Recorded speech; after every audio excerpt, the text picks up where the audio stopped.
So thank you for having us. My name is Sarah Drummond. I'm the director of Snook. We're a service design agency based in the UK, in London and Glasgow. My name is Julianne, so I'm heading up the Service Republic Centre in Cork County Council.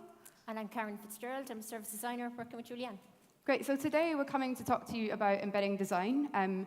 We've set up Ireland's first public sector innovation centre, and we've been working with Cork County Council.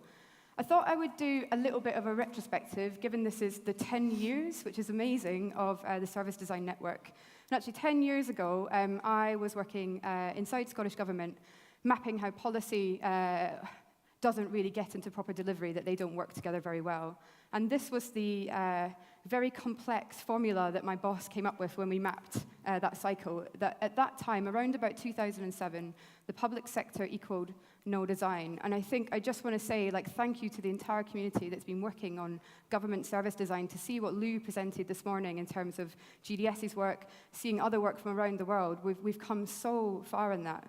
But at the time, there was nothing really to point at. This is a pamphlet from the Royal Society of Arts from 2009, and we started to use the term embedding design as a concept of how we think about taking design inside organizations, building the capabilities and capacity to be able to design services themselves. And as someone who worked on the inside of government before setting Snook up, I've always been really passionate, and that's what we really seek to do in building the capacity of organizations to design themselves so we can kind of creep out the back door and let them get on with it. So what we're going to talk to you today about is about embedding design. We're going to bookend this presentation around a case study that we've worked on Cork with. Karen's going to take you through a project that we did together in training and developing those service design skills. I'm going to finish with some of the lessons that we've learned, not only on Cork, but actually working across all different sectors, from the public, third, and private sector on embedding design. So I'm going to hand over to Julianne. So I'm going to talk for a second about Cork, because I'm assuming a lot of people here don't know where Cork is. And it's our favourite subject, coming from Cork. So Cork is the biggest county in Ireland. It's actually at the very south. It's about 8,000 square kilometres. So as a local authority, Cork County Council has a challenge in itself, I guess, administering that size of area. And a couple of just trivia about Cork. William Ford was the father of Henry Ford, born in Cork. So he was a great innovator in the automotive industry. Roy Keane, footballer, born in Cork, and Jameson whiskey, made in Cork. So I guess you're welcome, and we're sorry in equal kind of amounts there. So our kind of foray into service design really started when our senior management team last year actually attended the SDN conference in Amsterdam. And they suddenly realized there was a real opportunity for us to transform services and look at service design as a mechanism for doing it. So that's really where we started. And the great thing for us is it means that we have buy-in from the very top of our organization. So from our chief executive, deputy chief executive, and director of corporate services, who's in the audience somewhere here, we really have buy-in at the top. That makes a huge difference for us. So Service Republic, as I said, is the name of our service design centre. And we're focusing on 3 streams of work. So initially, building citizen-centred council. So Cork County Council is all about putting the citizen in the centre.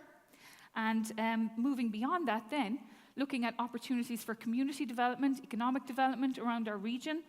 And then even past that, looking at emerging services. So services that maybe we haven't already thought about as a council. And that's really important because we have an aging population, for example, like a lot of places, and we need to think about the services that will be important in the future. So underpinning all of that is putting the customer and also putting staff and our communities, citizens, right in the centre of all of it, and building out relationships with other partners and stakeholders, because we realise we can't do all of this on our own. Quick timeline. So we started back in, 2014. We did a perception survey. So we asked people, what do you think of us as a council? And we were a little bit surprised, actually, with the answer we got. It was very positive. And, local authorities, I think, generally are quite tentative about asking those sorts of questions. Very positive. So after that, then we learned that people wanted better access to services, 24/7. They wanted, just better access and more availability of services.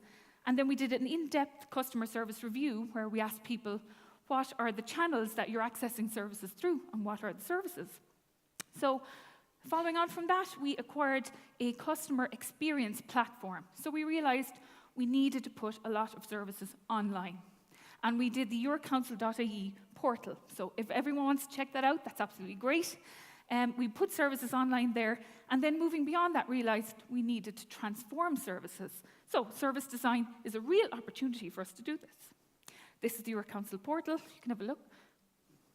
Great. So just following on from Julianne then. So what's important just to recognise in what she said is that Cork County Council was going through a massive digital transformation.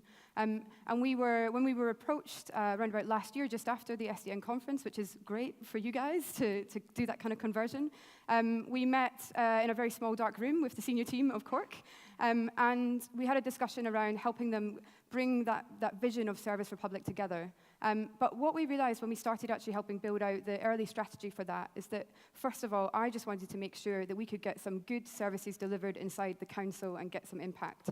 So where we decided to focus first was with the customer service transformation team, who are now Service Republic, just to help you understand that jump, and develop their design capability. We wanted to do this, which is build a user-centered council. When we say user, we mean both citizens and the staff that deliver the services.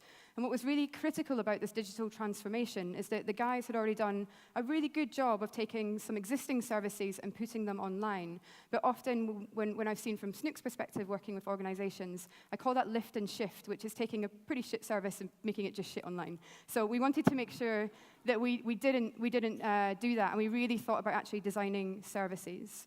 So I'm going to hand over to Karen now to talk you through the second project that we did together as a live project to learn about service design. Okay, so the project we did with Snook was housing representations. And just to give you a bit of background on what that means is any of our elected members, whether they're national ministers, government ministers, or our local councillors, can make a representation on behalf of a citizen to Cork County Council. And when they're making them to housing, it's usually to do with the social housing waiting list. It could be a grant. It could be somebody trying to get a loan. And we used this project because it was going to target our elected members. It was going to give them an idea of service design.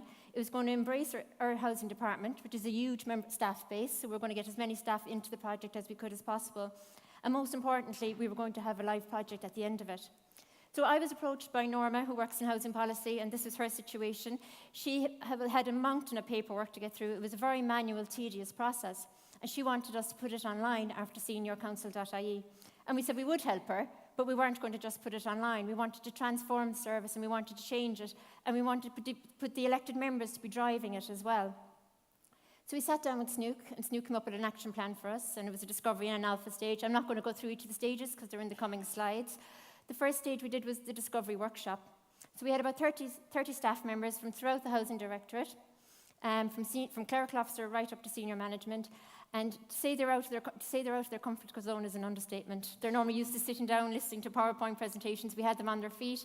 We had them sticking Post-its on the wall. We had them drawing up blueprints and customer journeys. And every single one of them really got on board and got engaged, and they were really enthusiastic about it. But I suppose the interesting part for us was when we spoke to senior management, they identified 15 stakeholders. When we spoke to the staff on the ground, there was over 60. As well as that, when we were mapping the blueprint, it became very obvious to us that people were working in silos. There's that word again, silos. But they were, even within one department, they were very, very much not aware of what was going on in the rest of the department. We did have to compromise. Not everything was rosy about the discovery workshop. We arranged to speak to staff and to our elected members, national and local, but we wanted to speak to the citizens to see why the citizens were going to the elected members, and the Housing Directorate said no, it was all going to be negative, they weren't going to be happy, and I suppose they were aware that we had to compromise. This was a 5-week training project, so we were going to get those insights from the elected members with the promise that we could come back and review speaking to the citizens afterwards. So for our research, we did user interviews, and we did those in people's localities and in their areas. So when we spoke to our government ministers, we did it in their offices. When we spoke to staff, we went to where they were working or their canteens and their libraries. We shadowed staff, and when we were shadowing them, it became so obvious to us that the tedious amount of work that they were doing. They were using a system that's 10 years old. Now, we all know how much technology has changed in the last couple of years. To be using a system that old was so tedious and so time-consuming. That system was giving us information, though. It was telling us who the big hitters are. Not surprisingly, they were the 4 national government ministers. But it was giving us what the cases were about, why people were contacting their ministers and their local councillors for information from the council. And it seemed rather complicated, which is an understatement when you look at the journey map here. It's extremely analogue. It was back and forth to different offices. There was multiple Excel spreadsheets and access databases. And back and forth between different offices is fine if they're in the one building. But as Julianne said, Cork is so big, some of the offices are 60 kilometres away. So they were being posted, because they didn't trust email. And they were being posted and they were being couriered back and forth. And I suppose the next slide shows you just a quote from Norma, the girl who approached me first day, about how frustrating it was for her. She could see that there was potential for change and she wanted to make those changes, and she could see she could be spending her time somewhere else doing something else as well. It came up obvious to us as well that there was no clarity of what information the elected members could give. We were getting photographs of people's children, their pets, in a crowded house. We were getting doctors' medical records. We were getting bank statements, and they weren't relevant to the process whatsoever. And I suppose with GDPR coming in next year, we were very conscious we didn't want that data in our hands. We didn't want to be responsible for that data and who it might fall into. So we knew that had to be addressed as well, even though it wasn't raised in the initial. It also came back to us, we had, as I mentioned earlier, we had 4 big hitters. There was 4 local government ministers who were making all the cases. But what we found was they were ticking a list. People were coming to them in their workshops and in their clinics to make those cases. But it was our local councillors, the people on the ground, who were raising the real value cases. They knew the homelessness situation. They knew if there was emergency cases, and they were shining a light on that for us. So I suppose, not to say this at home, because I'm here, they won't hear me, but I think the local councillors were shining a light, and they had more value than the national ministers did. So then we started redesigning the system. It became obvious we only wanted one source of data. We didn't want multiple access databases. We didn't want Excel spreadsheets. We didn't want people keeping their own source of data. So we had to sort that issue out. We wanted to support our elected members and hopefully, ideally, push the system out to them so they'd use it more often, and develop a workflow for housing so they could know at any one stage where a particular case was. So we started redesigning the service, and as you can see, there's a blueprint, lots of different post-its stuck up, and we developed personas for each of those people that were involved. Believe it or not, we actually have a local councillor who doesn't have any technology. He doesn't even own a mobile phone. So we had to take that into account as well. So we developed a prototype that would, no matter whether somebody came into a counter or somebody was using it at home themselves, it would all be the same system that it would be feeding. And we got great feedback from our elected members, from their staff and our elected members, which was surprising. And they really got on board and they really helped us redesign the service. For senior management, I think we had a light bulb moment when we started discussing the language on the form. At one stage, we had applicant, recipient, customer, all on the one form, describing who the person was that they were making the representation for. So we had to simplify all that down. We took out the word issue, because issue was referring that there was a problem, and we didn't want there to be starting out with a problem. So once we went through that with senior management, and we had it printed out on the wall, with the prototype printed out in big A3 sheets on the wall, and went through it with them, they could see what we were saying, why we were saying it, and what it was saying was making sense, and how it was going to work in the rest of the organisation. As Julianne mentioned earlier, we have a customer experience platform, FirmStep. So we were very fortunate that we could develop a prototype on that, and we can do that ourselves, and we're not relying on a third party to do it. So when we were prototyping on a live environment, which again, this was new for us. We'd never done this before. We'd always do tests and then go live. So the fact that we were in live, it was limited to the to our elected members and the housing department, but it also meant that we could tweak it and change it as we went along. And we did, because once we rolled it out to the elected members, they had no qualms in coming back and telling us what they wanted changed, and we were able to do that. And then when we went live, there was no big drama. It was just slipped in, it went live. We weren't going from tests, we weren't changing securities or anything, and it worked straight away for us. I suppose that you must remember we had 5 weeks to do one project, and it was a small project because it was a training project, but I suppose we were amazed ourselves at the results. There's already an 86% decreased time spent processing the application. So 50% of our elected members are now doing it themselves. They're logging the issues themselves online. Our 4 big hitters have all committed to it. They're still doing it. It's taking less than 2 minutes to do. For all the cases that are put up online, 75% of them are getting an acknowledgement straight away from the housing policy, because they can look up the answer in a system that we linked into our FirmStep platform. There's a 100% decrease in waiting for the acknowledgement. When the case is logged online, they're automatically getting an email back to say it's acknowledged. And one of our elected members had suggested that we include the constituent's address. So if they include it in their form, we'll send them the constituent, will get the acknowledgement back as well, which is great. Norma, who approached me first day in housing policy, was spending half a day gathering all the information from her different Excel spreadsheets to create a dashboard for her senior management team meeting. That's readily available now every day for her because we're pulling the data at night time out and we have a dashboard already created and we have a load of detailed reports created as well for her, and they're always available with a load of parameters on them so she can sort them by date, by elected member, etc. We estimate we're saving about €12,000 a year just on this project. Now, I know that's not a huge amount of money, but when you think of how small this project is, and if you multiply that out by the 600 other services, much bigger service that we have in the council, there's considerable savings to be made in the council. This, for me, is my favourite one. This is the biggest achievement for me. Norma, she has transformed. We talk about customer transformations and her transformations, but to see the transformation in the staff that we're working with and to see them get involved and embrace the service design, she's freed up 2 days a week now because of the changes that we've made to work on other projects. And she's now finding other service design projects within housing for us to work on, and she's a great advocate for us. So we're spreading the word throughout the organisation. Yeah. The real value of the work is in the councillors and in our government ministers. I suppose at the start of this project, they were viewed as nearly a hindrance. They were creating this extra work for the council. But what we've realised by talking to them is that they're like a middleman for the council. We work in the tallest government building in the country, and that's quite intimidating for somebody coming up from the rural areas of Cork. And it is very intimidating. So they're providing a lot of answers and providing a lot of services to those people for us and to the marginalised people in our communities. And we should be doing everything in our power to help them to do that if they're not willing to, if they're not able to come into the building to us. We've hooked housing, which is great, and Norma's selling that for us as well. And the reason we've done that, or how we've done that, is through learning lunches. That's the next one. So we hold learning lunches, and this is for communication. And communication has been great, and they've been so well attended. We've been showing them the tools that we've learned. We've showed them the insights and the opportunities and the barriers we've come across. We've asked for their feedback with any of the barriers we've come across and how they can help it. So they've been part of it, and I suppose they own the service, they own the Housing Rep project, and they feel like it's theirs, and they can participate in it.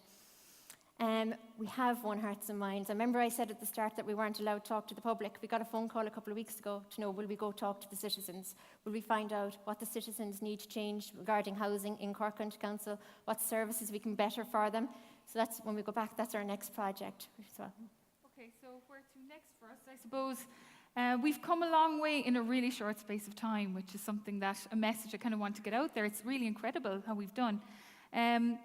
The unique thing about Service Republic and Cork County Council is that it's a partnership as well with Cork Institute of Technology. So we have a third-level institution who are really actively involved in this endeavour with us. And something we'll be doing is we'll be having students who are studying service design there coming in, working with us on service design projects. And that way then they'll really get a rich live environment to work in, and we'll benefit also from their unique and fresh perspective, which, is good, always good to have an injection of that into a local authority. So that's really, really great. In terms of measuring the impact and the value, that's something that's in the latest version of the Touchpoint magazine, which I'm really looking forward to reading. So we've got lots of data now, loads of data from our portal, from yourcouncil.ie portal. And really the hard measures of how services are performing, number of cases, average time to close, all the usual sort of stuff. But we've also got the customer view. So we've got what customers are telling us about the services, the feedback we're getting, service rating information, and we have that on a service-by-service basis. We obviously also need to incorporate the softer data, the data that people are telling us about the experience of the service. How is it for people interacting with us? So I think all of those together will combine to form a kind of way for us to measure services.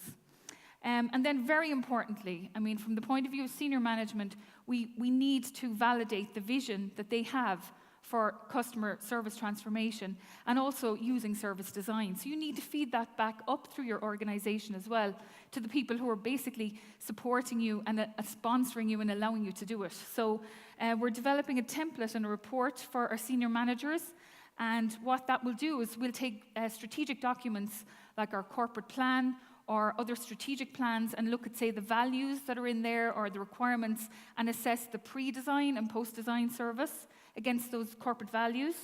And we're also looking at things then like the GDS service standards. So that's a very nice checklist. Now, we're using UK standards because that's really well established. and looking at the pre and post service design assessment there, and obviously our traditional KPIs as well. So there's great potential there. Great, thanks guys. So where we are now is that Cork County Council are looking ahead at the next 3, 4, 5, 6, 7, 8, whatever years to think about how they sustainably scale what they're starting to do, and that's what we've been helping a little bit with. I'm going to race through these because, as usual, every speaker runs out of time, so hopefully we're going to tweet out the slides, so don't worry if you don't catch anything.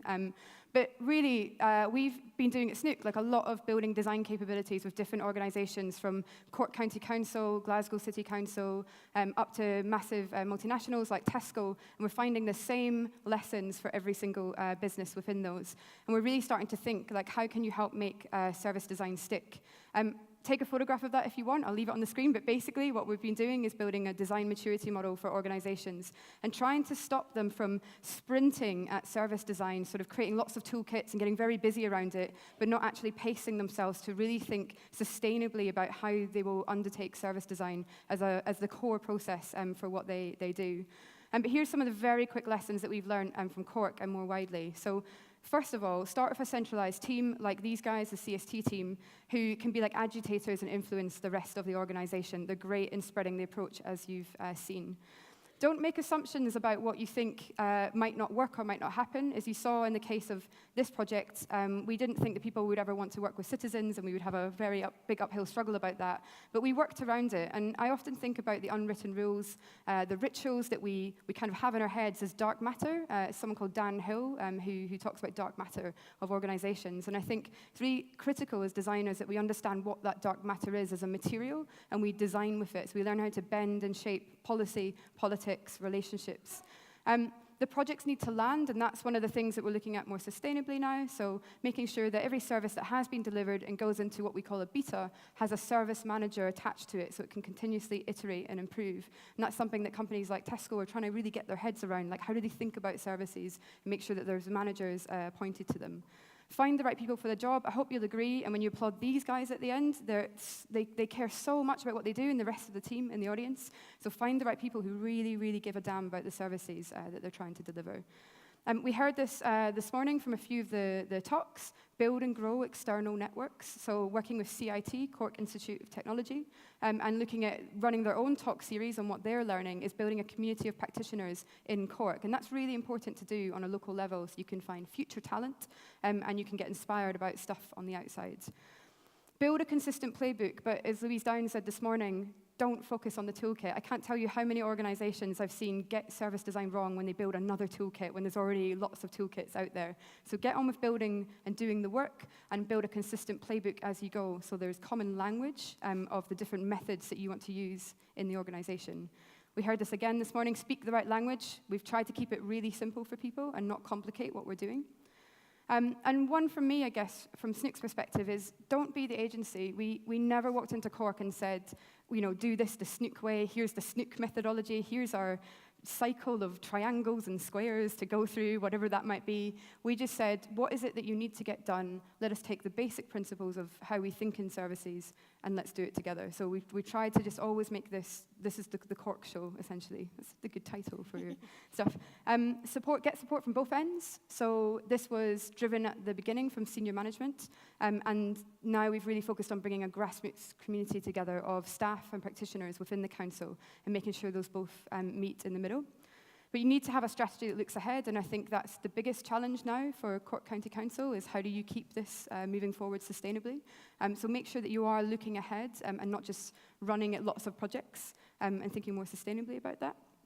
And what we're trying to think about is getting this team, and what we've seen in lots of organizations, is moving from being the people that are actually doing the service design as the initial agitator inside the organization, but to actually starting to build design products that will help scale what they're doing. So things like design pattern systems, insight libraries, so that we can actually get lots of other people commonly designing services together across the council. Nearly lastly, communication matters. We spent a lot of time writing, sharing, talking about what we're doing. We've just finished at Snook a strategy for the big lottery, and they're going to take service design in-house.